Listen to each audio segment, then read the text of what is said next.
Hello, friends. Now, soon the Super 12 stage of T20 World Cup 2021 is going to start. The first match of Super 12 stage will be on 23rd of October, that is on Saturday. The first match will be between Australia and South Africa. This match will start from 3:30 p.m. Indian time.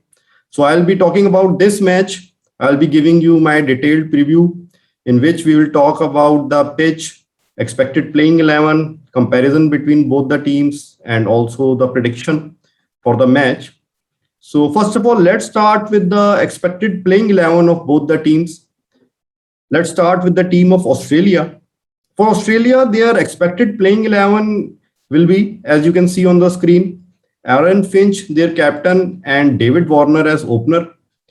Mitchell Marsh, I think, will come at number three. He was in good form at number three position against Bangladesh when Australia toured Bangladesh.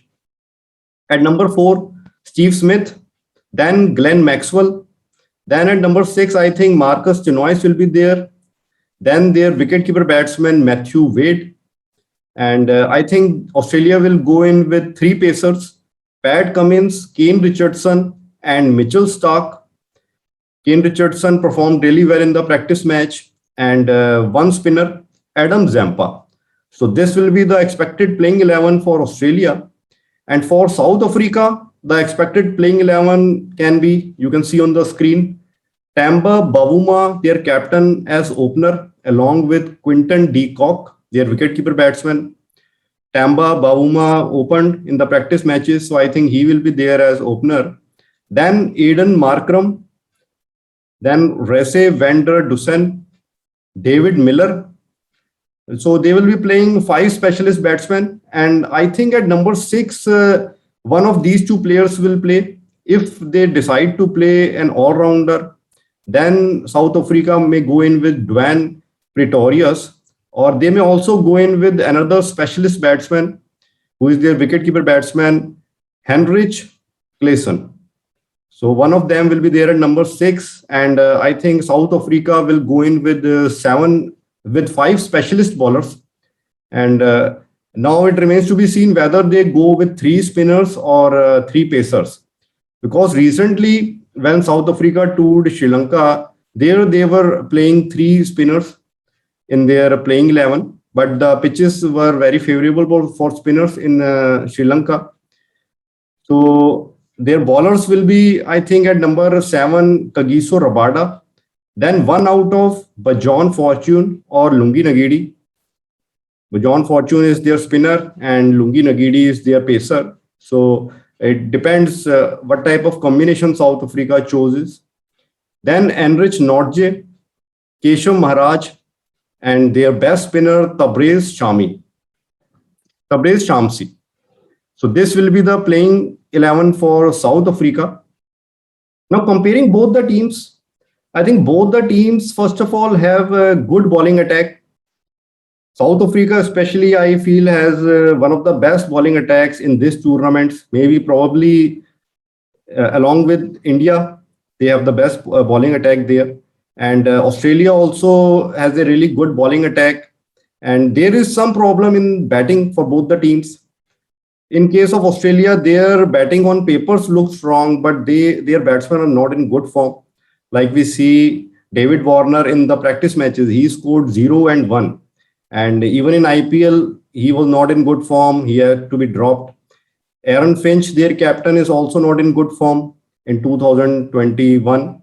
And then Mitchell Marsh is there. Although he performed well in Bangladesh, but still he's not a proven number three player in T20. Then Steven Smith, he is a good player, but in T20 format, there is always a question mark over his strike rate. So Glenn Maxwell is in really good form, and Stenois is also good, but Matthew Wade again, he hasn't done really much at number six or seven. So maybe that position doesn't suit him. So overall, the batting of Australia looks a bit shaky to me. They are good on papers, but whether they will be able to perform on field, that remains to be seen. Their batsmen have to come back in form. And in case of South Africa, their batting lacks big names. Although they performed well in the warm-up matches and They won their previous recent series against Sri Lanka and West Indies.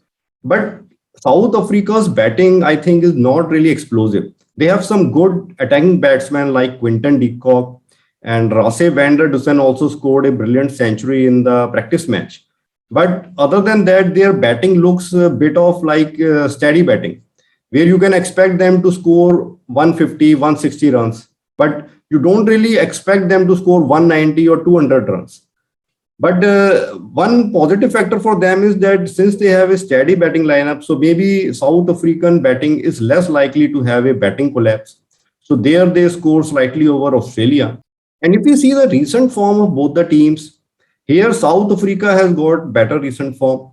South Africa recently defeated Sri Lanka in a T20 series, and they defeated them by 3-0. So it was a clean sweep. And before that, South Africa went to West Indies, where they defeated West Indies in T20 series in West Indies only by 3-2.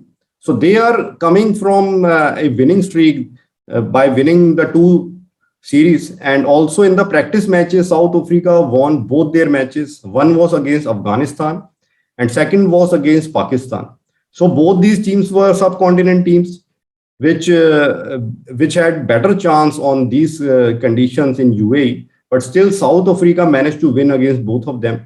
So you can see South African team is in really good form. And if we see Australian form, Australian team recently lost to Bangladesh in Bangladesh by 4-1. And even though they were missing their important players, but still losing to 4-1 to Bangladesh, it shows that maybe their team lacks the depth and their batsmen are not in good form.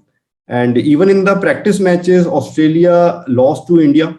That was a pretty one-sided match. They won against New Zealand, but that was a really close match. So that victory was also not comprehensive.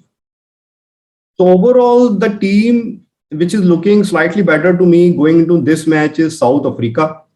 And talking about this pitch, the pitch here is going to be good for batsmen. But since the bowling attack of both the teams is good, so what I feel is it won't really be a very high scoring match, but it won't be a low scoring match either. Maybe a score of 160, 170 you can expect. The team batting first may score 160, 170. And talking about match prediction, I feel South Africa has got a better chance going into this match. Australian team, although they are strong on papers, but they are lacking in form.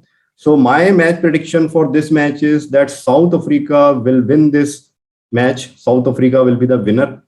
So let's see how this match goes, how interesting this match is, and if my guess proves correct or not.